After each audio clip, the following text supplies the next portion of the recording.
We used to only know that they made the floors and the entities. But after the Floor 2 update, I did some digging and found out what all three will do, and even how the game will end with them all trying to kill us. Let's start with Guiding Light. From what we know, Guiding Light is on our side and is trying his best to guide us through the doors to help us escape. We know that his power is limited, however, because he can't just kill entities forever, and he also can't just take us out of doors to prevent us from constantly dying. We also know that the other lights can limit his power, because when modifiers are on, and when we are in pocket dimensions, he isn't present and is unable to guide us, which is why we see Curious Light instead of him. We also know that his power has to be channeled through objects like the Crucifix to kill entities temporarily. However, even with his maximum power, we know that when we try to crucify a big entity like Seek or the Figure, they are broken free by Mischievous Light because the blue sigil turns red and breaks. But this begs the question, why is Guiding Light's power limited by the other architects? Is it because he helps us and try to prevent us from repeatedly dying to the same entities? That's what I thought at first, until I looked back at the statue of Guiding Light in the courtyard. The angel that this statue represents is an archangel. Archangels are mostly depicted as guardians, messengers, and guides, which perfectly portray who Guiding Light is. Guiding Light is like our guardian archangel, guiding us throughout the game to help us progress, protecting us from Seek and the Figure through blocking doors, and giving us messages after we die on how to get past the entities. Not just this, but underneath the statue of Guiding Light, there is a coded message that says Limbo. Limbo in Catholic belief is a place where unbaptized souls go to stay after they die because they were rejected from God, but because they didn't sin against God or know God, they weren't sent to hell, so God sends them to Limbo. However, I don't think that we are actually in Limbo indoors. Think about it. If it was Limbo, then doors would be infinite, and we know because of the direct inspiration from Spooky's jump scare mansion, doors will end at door 1000, which means that we might actually be in purgatory. I say this because of two things. One, if Guiding Light is an archangel, then he would be from God. So if it was Limbo, then we wouldn't be in contact with him, because Limbo is separate from God. And two, we are clearly dealing with sins here in the form of the entities. Think about it. Guiding Light says to us that the entities are what we would call, not what he or the other architects would call, meaning that their names are unknown to us and more than likely have a deeper meaning. Purgatory is where baptized people who haven't gotten their last rites or have died on the battlefield go to atone for their sins until they are ready to be with God. This would mean that all of the entities that we are dealing with are our past sins that we are having to endure. This would also explain why Guiding Light can kill some of the weaker entities like Rush or Giggles, who might represent something like a white lie, but can only restrict more powerful ones like the Figure, or Seek, who might represent the deadly sins of greed or rage, which is why they are able to break free, because they are more powered up with the help of the other architects. That brings us to our next architect, Mischievous Light. We don't know much about her other than that she is the one who breaks entities free in the doors, and is the one who makes the modifiers. But even with that information, we can determine that she is against us. This is because from the modifiers, we can tell that she has control over the entities indoors. This more than likely means that she either created them or just has genuine power over them. Now at first, I thought that she was the devil. I mean, the entities represent sin, and the devil makes humans sin, hence the control. But I actually don't think that's the case. This is because of two main reasons. One, the devil was Lucifer before God banished him to hell because he betrayed God. This would make the devil be addressed by he instead of she. And two, L-Splash already confirmed that despite the crucifix doors just takes loose inspiration from Christianity. So from this I concluded that Mischievous Light is Lilith. If Mischievous Light is Lilith, it would explain the female pronouns and also the power level. Lilith is from false documents of Genesis labeled as overzealous fan fiction. Lilith was Adam's original wife that was created alongside Adam but was separated from him when Lilith didn't listen to Adam, causing God to banish her to marry Satan. This would explain the power level and relation to sin that she has over the player. It would make her as powerful as Guiding Light, but not as powerful as Satan.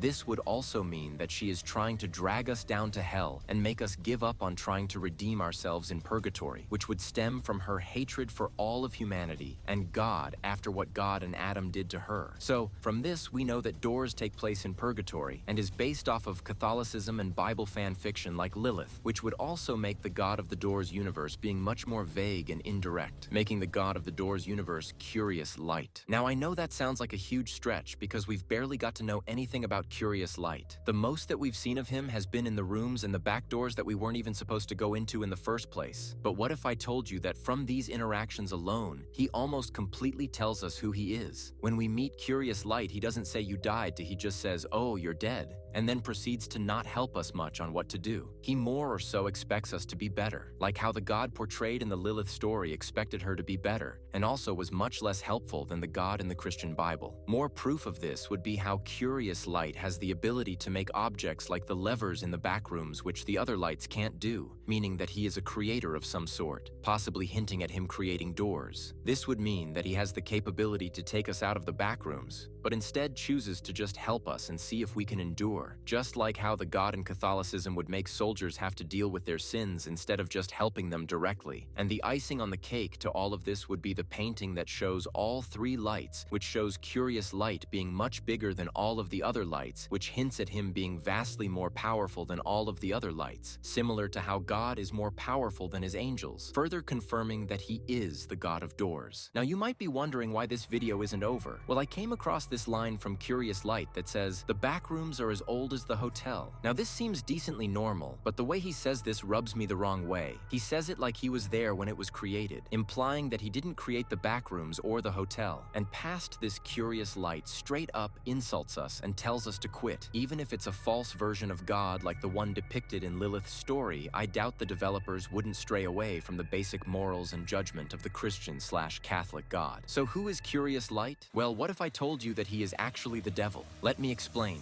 The devil in the Bible is known as a deceiver who will appear to be nice, but deep down is not. For Curious Light, we know that he appears to help us indoors, but we don't know what his true motives are. For Mischievous Light and Guiding Light, we know whose side they're on directly from how obvious it is if they hate us or love us. But for Curious Light, we have no idea what he wants because he tries to confuse us on whose side he's on. He helps us just enough to gain our trust, but not enough to be directly trying to help us like Guiding Light. Beyond this, let's look at Curious Light's theme. It is very similar to Guiding Light's, but it seems, again, more vague. This would make sense if Curious Light is the devil because the devil is a fallen angel, hence why the theme would be similar and not directly like Guiding Light's. Also, this would explain the size of Curious Light in the painting. The size of him implies that his power has restrictions, but he is more powerful than Mischievous and Guiding Light, also backing up the idea that he is the devil, because the devil, before he was a fallen angel, was second next to God, which lead him to betray God because of the envy he felt, leading me to believe he is trying to manipulate us to break him out of the rooms so he can cause chaos indoors/purgatory.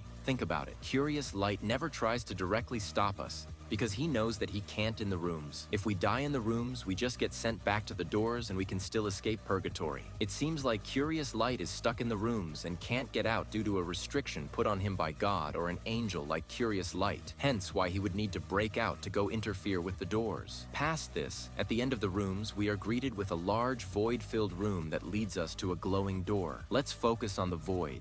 In the Bible, the void is a part of hell that is kinda like permanent death. It's just an infinite void that was there before the Big Bang. But the most important part is that it's a part of hell, of which is where Satan lives. This would mean that through us breaking out of the rooms, Curious Light can escape into purgatory and cause more death and destruction for at least the player's soul, claiming more lives to take away from God. So from all of this, we can conclude that doors will end with Guiding Light, trying to protect us, while Mischievous Light and Curious Light will be trying to drag us down to hell, to separate us permanently from the God of which they hate, leading to us fighting them off with Guiding Light, ending with us defeating Curious and Mischievous Light, freeing us